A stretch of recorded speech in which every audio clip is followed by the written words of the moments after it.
A franquia Zombies em Call of Duty se iniciou com um grande e inesperado acaso, afinal Call of Duty, conhecido pelo seu realismo e coerência nos fatos sobre as guerras que haviam no mundo, não faziam sentido ter algo tão inusitado em um jogo desse estilo. Porém, durante o desenvolvimento de World at War, jogo esse lançado em 2008, sendo desenvolvido pela Treyarch, primeiro COD do estúdio, o modo Zombies foi inicialmente criado por alguns desenvolvedores da Treyarch como um projeto paralelo durante o desenvolvimento de Call of Duty World at War. Eles trabalhavam nisso durante seu tempo livre, sem a intenção de incluir no jogo final, apenas como um passatempo. O projeto consistia basicamente em um minigame de sobrevivência com hordas de zumbis, utilizando o próprio motor gráfico do jogo e suas mecânicas. Porém, seus desenvolvedores gostaram tanto que rapidamente se popularizou na empresa, com alguns deles tendo a brilhante ideia de mostrá-lo para algum executivo na chance dele aprovar e ir para a versão final do jogo. Não deu outra. Ele foi introduzido como um modo bônus, onde para jogá-lo você precisava terminar a campanha principal. Com seu sucesso entre os jogadores, rapidamente se popularizou, e no próximo jogo da Treyarch eles melhoraram, aprimoraram e refinaram. Agora, com novos mapas, histórias e mecânicas, enriquecendo a experiência do jogo, para entendermos melhor os zombies de Black Ops 1, irei dar um breve resumo de World at War, mas caso você queira a história completa, eu vou trazer depois. Mas aqui, eu pensei para esse quadro apenas focar em Black Ops, a até então aguardada sequência de Cold War, Black Ops 6. Então se acomode-se e senta, que lá vem história. A história realmente começa quando os meteoros caem na Terra. Dentro do meteoro é possível extrair algo que eles chamam de Elemento 115, onde há propriedades extraordinárias permitindo a reanimação dos mortos, manipulação do espaço-tempo e criação de tecnologias avançadas, onde agora o Dr. Ludwig Maxis e seu assistente Dr. Edward Richthofen decidem criar um grupo chamado de 935 como um grupo de pesquisa a fim de ajudar os alemães na guerra, usando o Elemento 115, já que se passava na Segunda Guerra Mundial em 1939. Porém, como o Elemento 115 era escasso, então eles decidiram desenvolver armas poderosas com os que eles tinham. Porém, Maxis achava as armas Underfall DG2 e a Ray Gun perigosas demais para serem criadas em massa. Richthofen acha isso um absurdo e decide fazer sem o Maxis saber como a criação do MTD, um teletransporte de matéria. Com meses de testes, Richthofen decide testar em humanos e se auto-voluntaria. Ao invés de se teletransportar para o local que ele queria, acabou indo parar na Lua, onde ele encontra o MPD, dispositivo esse que servia para controlar os zumbis que o Elemento 115 criou, onde ele aproveita e cria uma base secreta lá chamada de Griffin Station.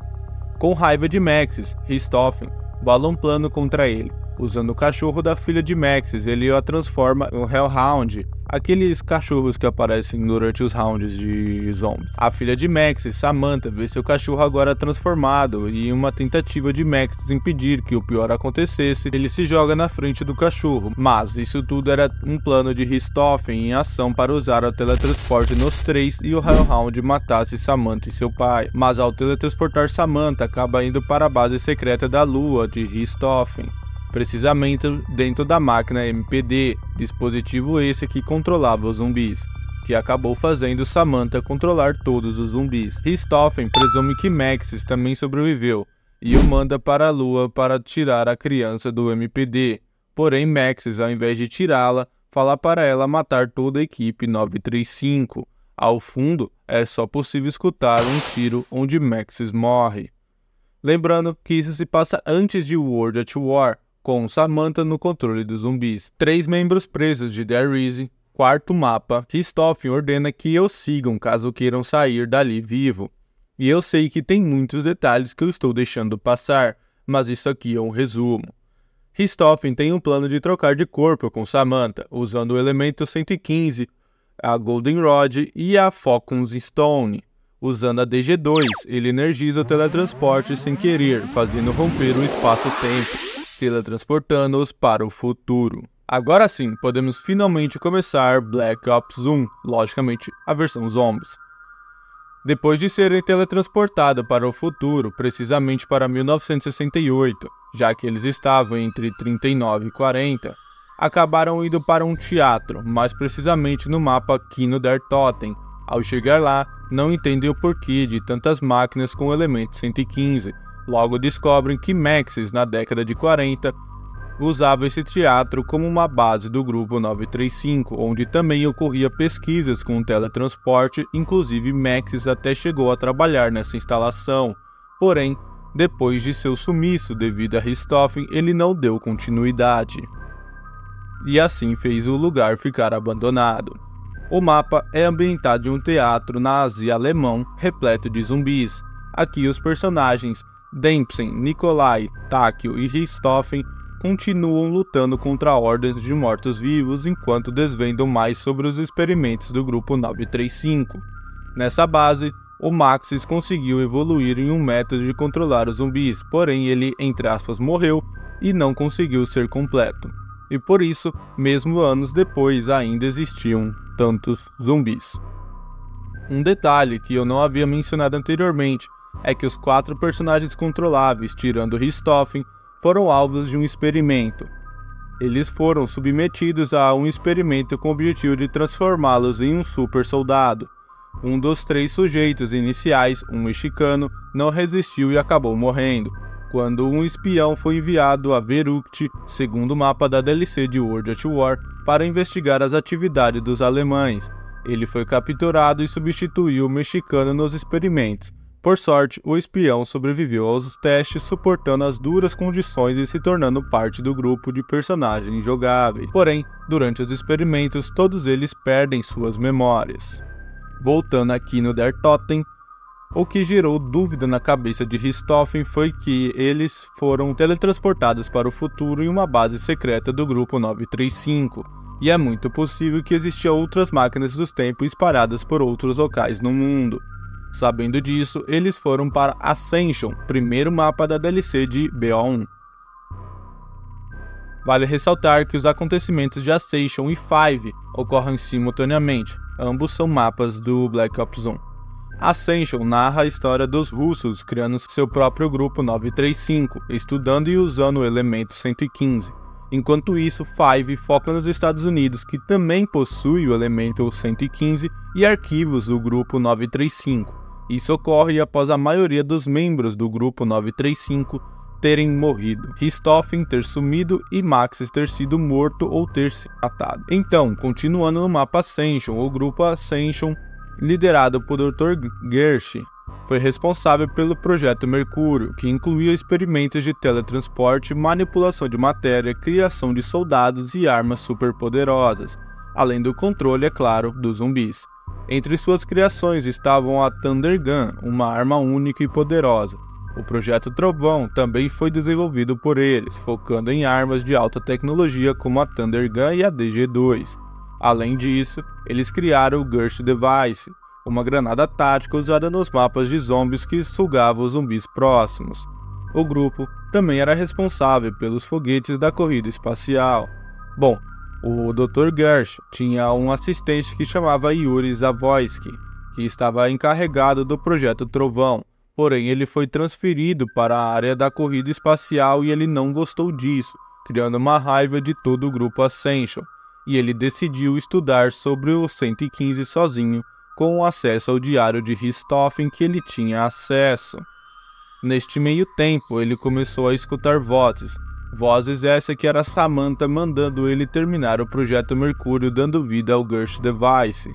Enquanto isso, ele termina o Ghost Device sozinho com a ajuda do diário, e como vingança ele o utilizou para se vingar de Ghost, teletransportando para algum lugar que não sabemos. Bem, existia também macacos espaciais devido à corrida espacial, porém com a influência do 115 nos macacos, eles acabaram virando até inimigos no mapa. Bem quando o Ghost Device foi utilizado, ele não era perfeito. Ainda então ele criou uma fenda dimensional que Yuri entrou nessa fenda e acabou parando no Pentágono e ganhando poderes misteriosamente. E então ele enviou zumbis no Pentágono e contaminando os mortos, e o Yuri é o ladrão do Pentágono que vemos no mapa 5. Logo falarei mais sobre ele, então isso conclui que os Estados Unidos tinham sim o conhecimento do 115, porém não dos zumbis que foram enviados por Yuri. Porém, um tempo depois, Richthofen e seu grupo chegam em Ascension e conseguem se comunicar com o Gersh que está preso. Então, os 4 encontram o Gersh Device e os enchem de 115, e liberam o Dr. Gersh pelo menos em uma forma não física. Isso acontece porque o Yuri usa o Gersh Device no Doutor, e ele acaba sendo sugado e morto, porém Solomon pode se comunicar com dispositivos eletrônicos, que é a forma na qual ele conversa com os 4 personagens durante o easter egg. Após isso, Samantha manda um monte de zumbis no mapa Ascension, e é aí que os 4 personagens entram na história. Irei dar um breve resumo sobre o easter egg de Ascension, que por sinal foi o primeiro easter egg realmente grande da franquia COD. Também conhecido como Enlightened, envolve a ativação de dispositivos conhecido como Casimir Mechanics. Os jogadores precisam completar uma série de etapas complexas, que inclui a ativação de um computador e ligar a energia e ativar o Pack-a-Punch, o que exige uma ativação de 3 interruptores espalhados pelo mapa.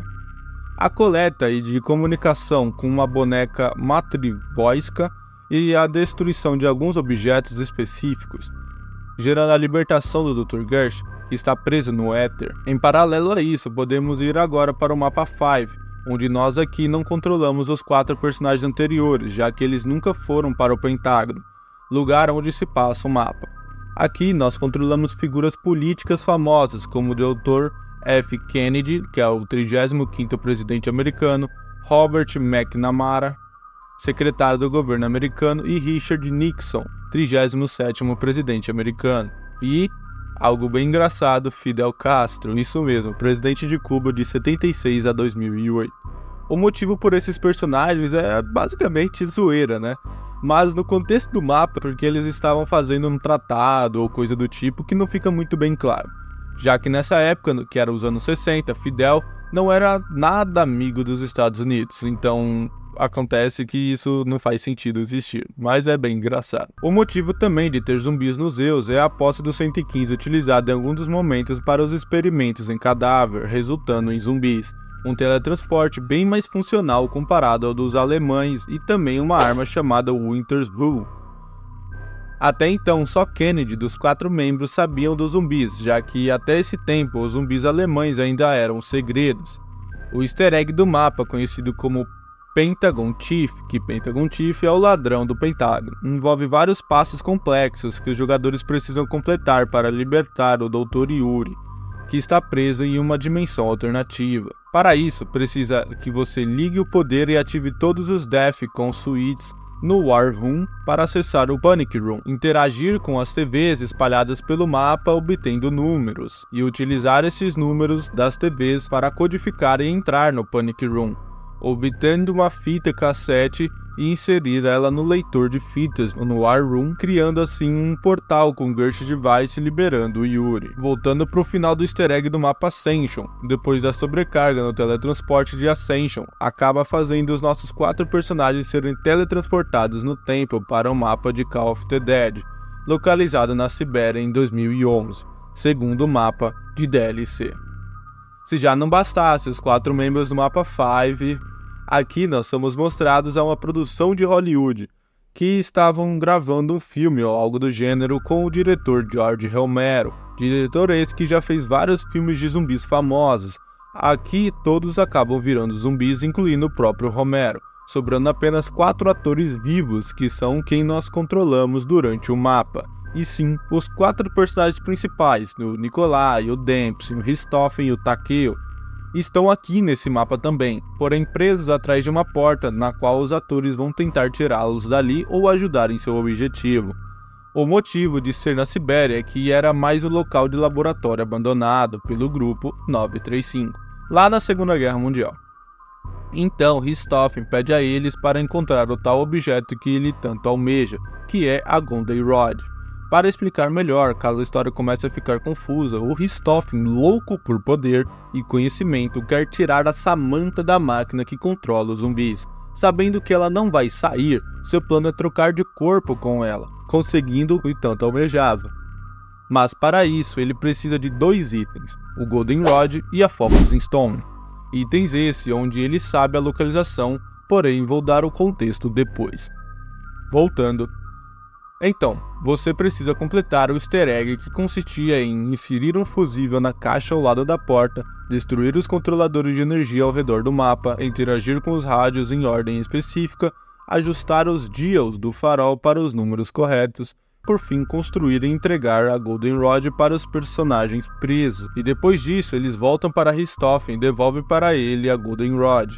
Agora, eles usam o teletransporte e vão para o próximo mapa, que era em Shangri-La. Mapa esse que Richthofen já havia ido muitos anos atrás. Lembra quando ele testava o teletransporte e foi parar na Lua? Então, ele não só foi parar na Lua, como também em Shangri-La. Acontece que quando Richthofen chega na Lua pela primeira vez, ele toca no dispositivo MPD, o mesmo que atualmente a Samantha está controlando os zumbis, e ele acaba escutando vozes, e depois de escutar essas vozes, ele é teletransportado para Shangri-La por volta de 1939, onde naquela época ele ficou lá por 3 semanas, onde ele pôde conseguir um conhecimento vasto sobre a MPD, o Elemento 115, Golden Rod, Focus Stones, e entre outros. O easter egg de Shangri-La se desenrola da seguinte forma: você precisa encontrar pedras de eclipse. Ativando essas pedras simultaneamente para entrar no modo eclipse, você deve achar 4 placas de pedra e colocando-as em um buraco ao redor do mapa. Toque o gongo e atire nos cristais ao redor do mapa com a Underfall DG2 para fazê-los brilhar. Ativando todos os dispositivos de foco ao redor do mapa, deve encontrar 4 rodas de pedra e alinhá-las corretamente, ativando as 4 estátuas de pedra simultaneamente. Depois disso, você deve navegar pelo labirinto de armadilhas sem morrer para chegar à última etapa. Pegando uma pedra de meteorito e a colocando na mesa de sacrifício, você completa o ritual para obter o cetro de foco. Ao completar todos os passos, você libera Brock e Gary do loop temporal e ganha várias recompensas, incluindo o cetro de foco, que é uma arma poderosa. Também vale ressaltar que no final você pode encontrar uma curiosidade de que o povo dali idolatrava Richthofen. Isso porque ele já havia ficado lá 3 semanas e lá tinha uma tribo, via o Richthofen como um deus assim, por causa de tudo que ele tinha de conhecimento e tudo que ele podia mostrar para aquele povo, já que ele era bem mais avançado por causa da época. Completando o easter egg, você pega Focus Stone e agora você pode ir para Moon, o último mapa de zombies de Black Ops 1, onde Richthofen tenta completar seu plano de trocar de corpo com Samantha. Na base da Moon, ou melhor Griffin Station, o easter egg aqui é completar o plano de Richthofen. Vai para a área de Simon 6 e complete o jogo de memorização, hackeando os 4 terminais do corredor ao lado da MPD. Você deve colocar os cilindros em cada um dos 3 círculos de pressão na sala da pirâmide, usando a AV Gun para matar 25 zumbis perto da pirâmide, fazendo ela encher de alma. Mesmo estando exposta, ela não pode se mexer, já que controla os zumbis, a Samantha. Com isso, Richthofen coloca Golden Rod em uma cúpula ligada ao computador para fazer algo. Porém, o acesso dele é negado e começa uma discussão entre ele e Maxis pelo computador. Acontece que Maxis sobreviveu porque quando ele morreu na frente de Samantha, sua alma não pôde entrar na máquina, porque ela já estava cheia. Daí ele foi parar em outra realidade, se comunicando com dispositivos eletrônicos. Voltando, porém Samantha percebe que ele conseguiu acessar o computador e energizar o cajado, e com isso Samantha envia cada vez mais zumbis e começa a conversar com os protagonistas, ameaçando Richthofen, liberando todo o seu ódio dele. Então ele lança o gerador nela, fazendo Samantha voltar ao normal, pedindo ajuda a Maxis, e Richthofen tomando controle dos zumbis e fazendo os olhos dos zumbis ficarem azuis, indicando que os olhos amarelos antes significavam que estava no controle de Samantha.